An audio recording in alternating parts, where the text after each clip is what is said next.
I can't make it a tell. No, Krishna created his cowherd boys. Krishna created his cowherd boys and cats. When Brahma was stolen. When Brahma stole So Yeah. Krishna is replacing us, not Yeah. Krishna. those, Krishna replace us when we are in the material Oh, world. okay. Actually, Krishna did not. The cowherd boy is this term of God created the living beings is misleading. We're eternal emanations of Krishna, because that's Vevaham Jatana Samnamate Natami Vijanadi. Living entities exist eternally because Krishna is manifesting them eternally. Krishna is eternally creating us by his desire that we exist. So, created is a misleading word. I prefer the word manifesting. But created sounds like we didn't exist and Krishna brought us into existence. We're eternally manifested. Those cowherd boys are eternally manifested. So when they were stolen by Lord Brahma and put into the cave, Krishna did not recreate them. He simply made clones of them from himself, like an actor on the stage acting as if he's you. It's like if you were sick and you were sick in a hospital somewhere and your family was in total anxiety, so to avoid them the anxiety, you hired some actor who looks like you, can talk like you, and he went home. So they thought it was you, and they didn't realize you were all sick and suffering. They thought you were healthy. So Krishna simply manifests a duplicate of them, made a show. It's not that he created some new living entities. Simply like a cinema, a cinematographic technique to make it look like they're. So it's not that when we're gone from the spiritual world, Krishna is manifesting some other. And he's not satisfied. He can't. The family members were satisfied. The mother cows were satisfied, thinking that their calf was still there. The cowherd boys, the gopis, were satisfied that their little gopas were still there. But Krishna can't fool himself. He's not going to fool himself into thinking that you're still there or manufacturing somebody that looks like you. He's not going to be satisfied with that. Krishna is not satisfied with that. Krishna is actually, especially in his form of Lord Chaitanya, is in great anxiety that you are now separated from your actual Swarupa, your eternal identity in the spiritual world. He's in great anxiety about that. Krishna also, but that anxiety is most profoundly manifested in the form of Sri Chaitanya Mahaprabhu. So, no, it's not that there's somebody there filling in for you and it looks like you're still there now. Actually, you are there in one sense that you're just nodded out, Krishna is passing you a gulab jamun and you have to put it in your mouth and then nod out for a minute and come back again.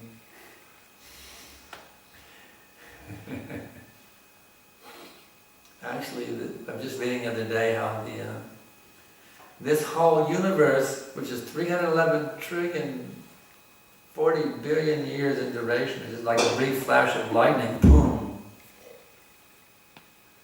So time is really relative. It seems, when you're in the material world, it seems to be eternity, It is an eternity, caught up in karma chakra. As soon as you awaken, you come back to your position, it's as if you never left. You may say, well, how's that possible? I always give the example of crossing the international date line. It always amazes me. We fly from Australia to Los Angeles, Melbourne to LA. We leave like at 11 o'clock in the morning. We depart from Melbourne on Monday, 11 o'clock in the morning. We arrive in LA at 9 o'clock in the morning on Monday. 2 hours before we even left from Melbourne, we're already in Los Angeles. You wrote down, every hour in your daily log, it'd be kind of crazy, 9 o'clock, arrived in LA, 11 o'clock left for Melbourne. So such an amazing thing can happen in the material world when you cross the international date line. Just imagine what happens when you cross the Viraj River and go back to your original relationship with Krishna. You see, as if you never met. Maybe just brought it out for a second, you know. What happened? This weird dream, man. I had this. I was relishing Krishna's pastimes with the Karen boys, and all of a sudden I just had this. I nodded out in this horrible dream. I was Lord Brahma, and I was Indradev, and I kept going down, down, down, down, down. I became Indragopa. I was a rock star, I was a girl, I was a guy, I was a dog, I was a cat. This huge thing went on, seemed to go on forever and ever and ever. I went through these 8,400,000 species, billions and billions of times, looping the loop, trying to be happy, and nothing ever worked. It's just nothing ever worked. And boom, somehow I met this spiritual master appeared, and boom, here I am. Whew, thank God it was only a dream. I get to be like that when I wake up. Oh wow, I was crazy. How could I think I was Brahma? How could I think I was Indradev? But how could I, think I was this and that? What happened? Phew. I can't thank God I'm back. But it was just like a brief second. Krishna gives you a smiling glance. He looks over you and like, yeah, I know what I went through. Smiling glance. Yeah.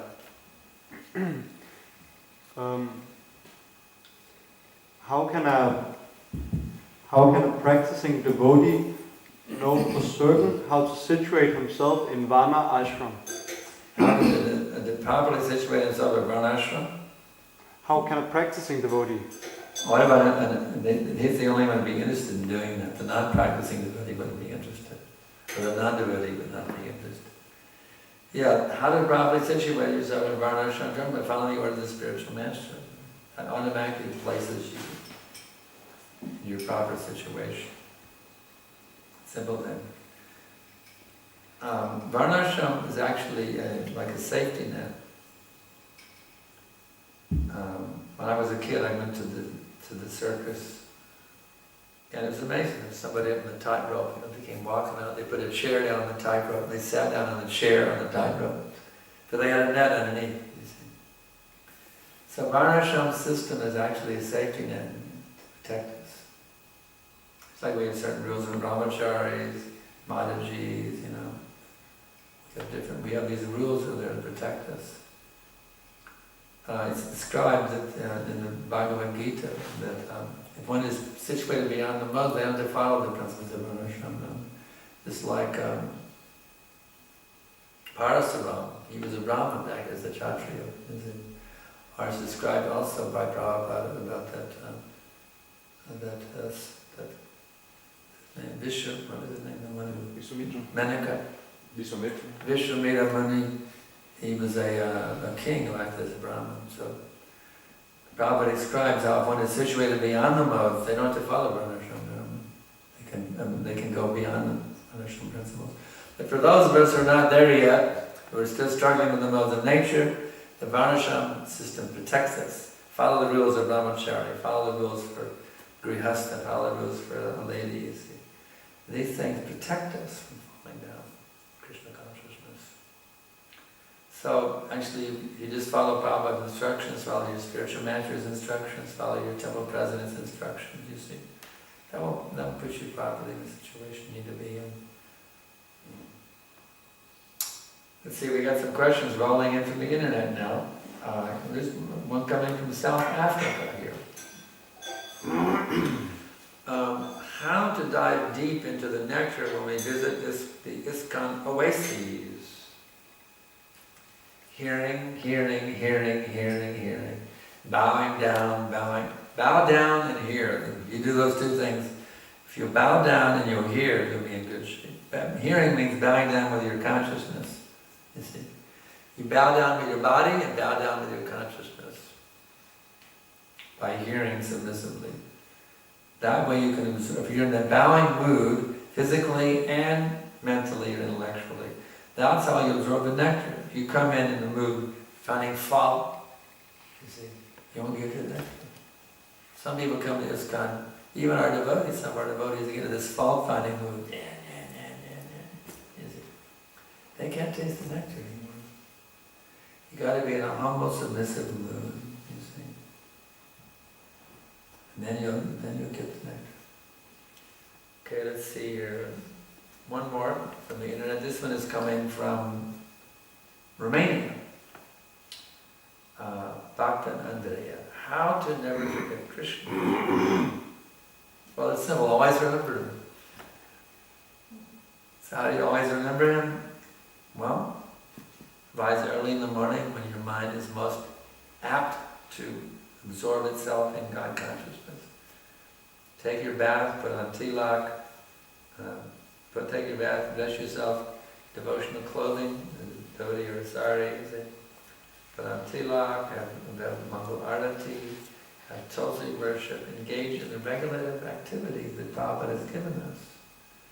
Study the Bhagavatam, study the Gita, associate with devotees. If you do what Prabhupada has told us to do, you'll be able to remember Krishna 24/7. And then you'll even have Krishna conscious dreams as well. You start to follow what Prabhupada has said, then you can immediately be absorbed in Krishna consciousness. Another trick is you can beg Krishna, my dear Lord, I want to always remember you. But I have such a Kali Yuga brain that I'm constantly getting absorbed in lust, anger, greed, madness, illusion, and envy. You know, I want to always remember you. I cannot. Please help me, my Lord, that I can always remember you. So you beg Krishna, you beg him, you beg him, you beg him, you beg him. Krishna will reciprocate according to the intensity of your begging. Finding yourself forgetting Krishna, you start begging him, my dear Lord, please help me always remember you. And I wake up in the morning, when I go to sleep at night, when I'm walking down the street, when I'm at work, when I'm in play, wherever I am, let me always remember you and always try to please you by every thought, word, and deed, in all times, places, and circumstances. If you pray in this way, Krishna will reciprocate. And you'll develop the ability called Krishna Smaranam to always be absorbed in the limits of Krishna. It's an art. It's like any art or talent. If one wants to, learn how to weave baskets, you have to take some time and some training. So you have to learn how to constantly weave your mind around Krishna. It's a matter of practice and training. Take advantage and inspiration of those who are more advanced than you in Krishna consciousness. Get their mercy, get their blessings to help you. That's why we take a spiritual master. Spiritual master means he's more expert than me in remembering Krishna. So let me get training and help from him how to always be absorbed in Krishna Smaranam. Any other questions? We have a few minutes left.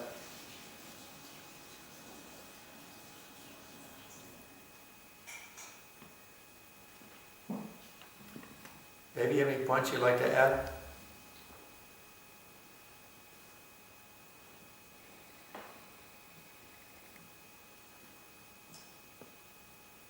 Okay.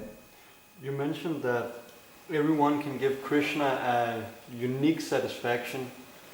I was just wondering, because sometimes, often conditioned souls, they are very much conditioned, and it can be very hard to actually perceive them as spirit souls because of so much covering. Sometimes people who are very conditioned, it can just be hard to perceive them as spirit souls and how to perceive them as spirit souls? it can just be difficult to relate to when we are going out on the street, for example, and distributing. How to relate to the spirit souls?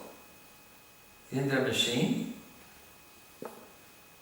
You think they're machines? Some machine moving on the street? No, but they're just very much covered. It can be different to appreciate and see that actually this person can give Krishna a unique experience, satisfaction and pleasure when they're in the present condition. You have to accept it on faith. And train yourself to see it, because that's the reality. They're all Krishna's, they're all the associates of the Lord in the spiritual world. You have to remember that. If you can't see that, you have to remember. If you simply try to engage them in Krishna's service by giving them a book, that endeavor will empower you to see them as spirit souls. You may not see them as spirit souls. By following the spiritual master's order to try to give everyone a book, you're acting as if they are spirit souls that need to be reconnected with their eternal master. So by that activity, distributing books, the realization will come automatically. If you can't see it, just do your duty and the realization will come gradually. But if you work it from both ends, now it'll come even faster. So by doing that book distribution duty, that realization will come. But if you also consciously remember, you see, that they are actually eternal spiritual beings, separated from their beloved Lord. So now I have been given the greatest good fortune by Guru and Krishna of having this opportunity to now help them come back to who they actually are, to revive them from their forgetfulness. So you get even more realization and quicker if you not only engage in that activity but also cultivate your own Krishna consciousness. You see, that's why we say, Bahirna Singha Hridayena Singha. It's not just Bahirna Singha. Preaching is Bahirna Singha. It's the Singha externally. But Hridayena Singha, the Singha within. We do both things. Bahirna Singha Hridayena Singha. We externally we're trying to make a revolution on this planet, you see. But internally we're trying to make a revolution within our hearts. You've got to do both things. If you just try to make a revolution externally without revolutionizing your insides, you'll lose your steam after a while and go back to becoming a truck driver or whatever you were. We had our biggest, most powerful devotee in ISKCON. Was at GBC in Los Angeles, our world headquarters. He went back to becoming a truck driver. He gave up Krishna consciousness and became a truck driver. He was practically the pillar of this kind at one point. I joined. LA was our world, Los Angeles was our world headquarters. He was the GBC there. He was big. His name was big. But now he went back to becoming a truck driver. So you don't just be trying to revolutionize the world. You have to also revolutionize yourself. That's even more important. Because you may or may not be able to revolutionize the world, but you can definitely revolutionize yourself. Become a pure devotee. And to whatever extent you revolutionize yourself, to that extent you will have potency for making a revolution in this world. So you have to base it on Krishnizing yourself. And the more you do that, the more you'll be able to see everything transcendentally. If you're seeing with mundane eyes, it means you had not sufficiently purified yourself. If your vision is not transcendental, it means you're holding on to too much dirt within your heart right now. You got a lot more internal cleansing to do. See? So the more you do that, the more you'll be empowered to make a revolution here.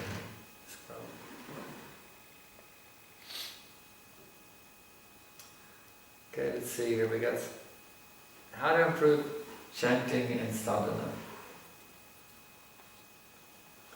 Well, chanting is enchanting. So one trick is chant extra, or chant do something. Increase your chanting. You can learn some mantras. You can learn the Brahma Samhita prayers, for example. You can chant 16 rounds and also chant the Brahma Samhita prayer. Chintamani prakara sanmasakalpa vriksha laksha vrate shushurabhira vipalayantam lakshmi sahasrishata samram sevyamanam govindamani purusham tamalam vajami Venam, etc. You see. You can increase your chanting in various ways. Learn some nice songs, Vaishnava songs. Golam Gopulite Habe. You see, when you're walking down the street, you can sing some bhajans. just try to find a way to fill up your whole day with chanting, because the more you chant, the more you become enchanted by Shabda Brahma. Why is it so enchanting? Because it is Krishna himself manifesting. If you don't chant, you're cheating yourself. Prabhupada said we should chant 24 hours a day. It's right there in the Bhagavad Gita. So that none of us really chant enough. We space out a lot with our brains spacing out of the material nature, but how much are we actually chanting? It's not enough. We are deficient in our chanting.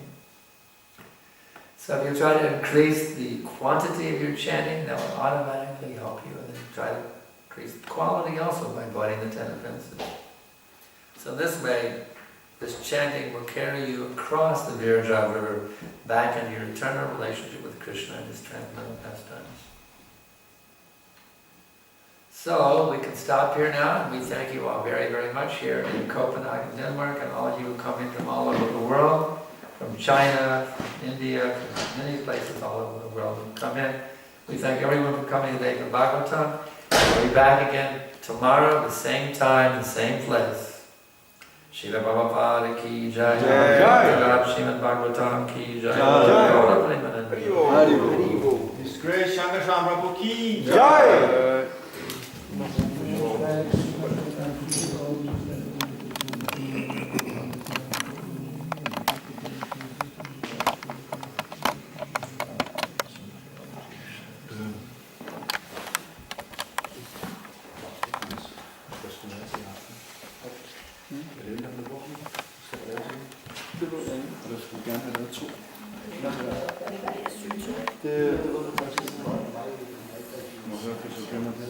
Vi har ikke til morgen.